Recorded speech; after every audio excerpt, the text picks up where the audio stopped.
Hermanas y hermanos, de las muchas veces que me he dirigido a ustedes durante mis 6 años como su obispo, esta es la más dolorosa. Estoy terriblemente avergonzado y profundamente entristecido por este tema. Pero lo hago para ser transparente con ustedes.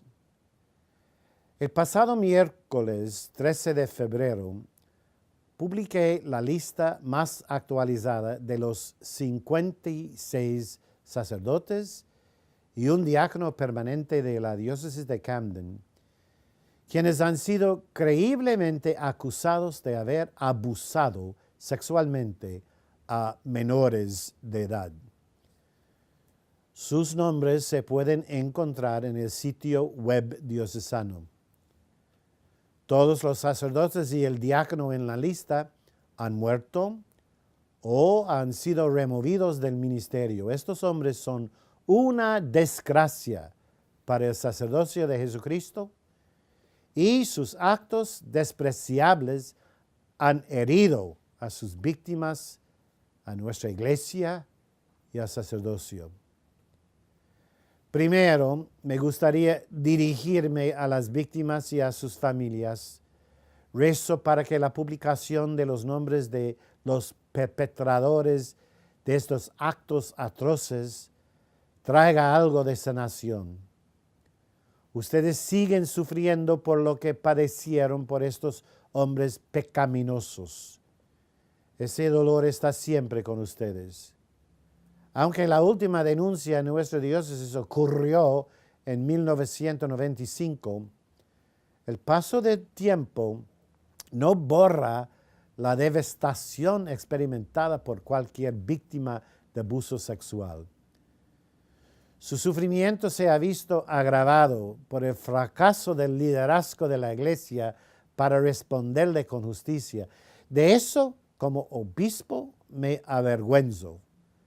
Les expreso mi dolor por lo que han sufrido y soportado.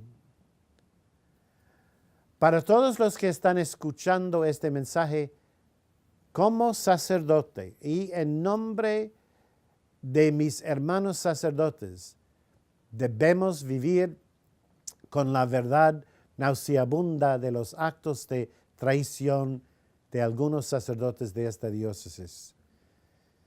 Permíteme asegurarle que me disgusta a mí y a mis hermanos sacerdotes, tanto como a ustedes.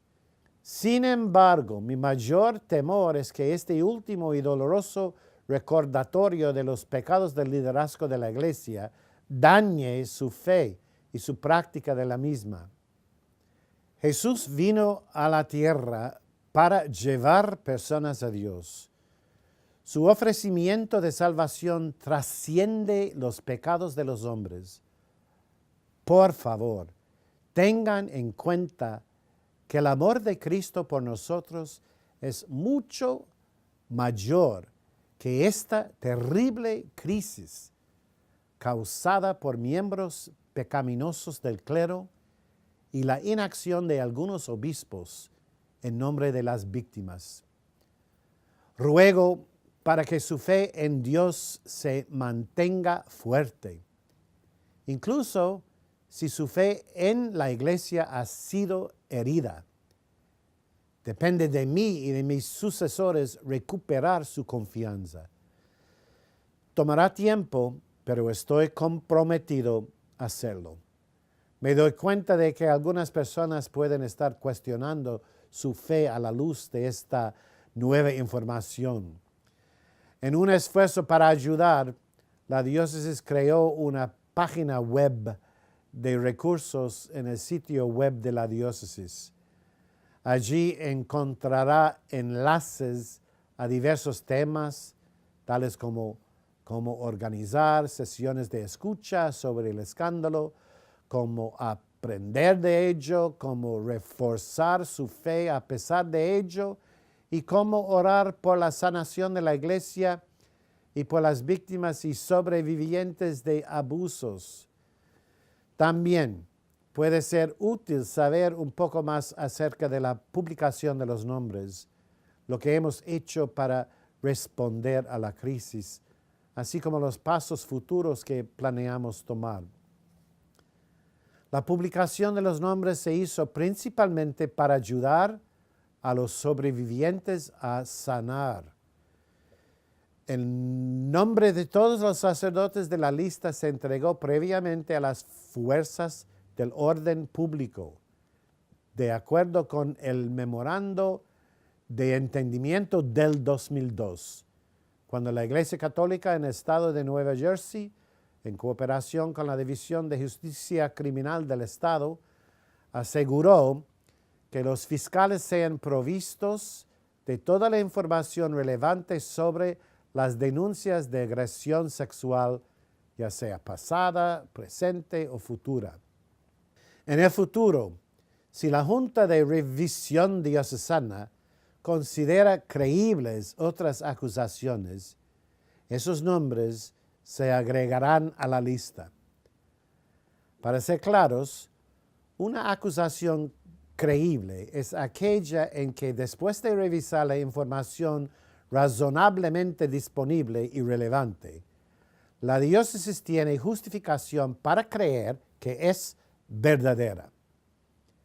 El siguiente paso que se anunció en diciembre de 2018 es la creación del programa de compensación para víctimas independientes en todo el estado para proporcionar acuerdos financieros a las víctimas de abuso sexual del clero, sin importar cuánto tiempo ha pasado. Si bien este es un esfuerzo continuo para responder a las necesidades de las víctimas y sus familias, algunos feligreses pueden estar preocupados de que el programa de compensación para víctimas independientes sea financiado por sus ofrendas semanales a su parroquia, la Casa de la Caridad, campaña anual del obispo o nuestra campaña Católicos Fuertes. Les aseguro que ese no es el caso. Los fondos de este programa de compensación no saldrán de esas fuentes. Más bien, para asegurar que las víctimas reciben una compensación adecuada, los fondos se obtendrán por medio de seguros, inversiones, venta de propiedades diocesanas y, si es necesario, un préstamo. Durante casi 30 años, la diócesis de Camden se ha esforzado por hacer de nuestras parroquias, escuelas y ministerios refugios seguros. Nuestro protocolo de prevención de abuso, que incluye el programa de capacitación Virtus, reconocido a nivel nacional, nos ha ayudado a permanecer vigilantes. Nuestras políticas y procedimientos exigen que ninguna persona puede entrar en contacto regular con menores de edad sin que antes se les tomen las huellas digitales y se verifiquen los antecedentes. También hemos reforzado la capacitación del personal y los niños para reconocer las señales de advertencia de abuso. Nuestra Oficina de Protección de Niños y Jóvenes tiene la responsabilidad de garantizar que cumplamos con el protocolo de protección de niños y el director de esa oficina, junto con el coordinador de ambiente seguro de cada parroquia, son exigentes en el cumplimiento de sus deberes. Me agrada creer que nuestra vigilancia en esta área es la razón por la cual nuestro último caso conocido de abuso sexual de un menor fue hace 24 años. Sin embargo, si usted o alguien que usted conoce ha sido abusado, debe informarlo a la policía y a la diócesis inmediatamente. Puede encontrar una guía de cómo reportar información en la página principal de nuestro sitio web diocesano. Sé que las noticias de esta crisis de abuso sexual parecen no tener fin, ya que las revelaciones ocurren en todo el país y más allá. Sin embargo, también sé que esto es necesario para que prevalezcan la apertura y la transparencia y se produzca el proceso de sanación. Hay muchas cosas buenas sucediendo en nuestras parroquias, escuelas y ministerios a lo largo de la diócesis. Espero que tengan cierto nivel de satisfacción con eso. Sé que yo lo tengo. Ustedes, el pueblo, fieles de Dios, es donde habita gran parte de su bondad en este mundo. Por favor, sepan que permanecen en mis oraciones. Espero que continúen orando por nuestra iglesia y por nuestros fieles sacerdotes quienes han dado su vida para servirles. Estos buenos hombres, la gran mayoría de nuestros sacerdotes, se sienten avergonzados por esta situación horrible y sufren el escándalo causado por los abominables actos de ex ministros de la Iglesia.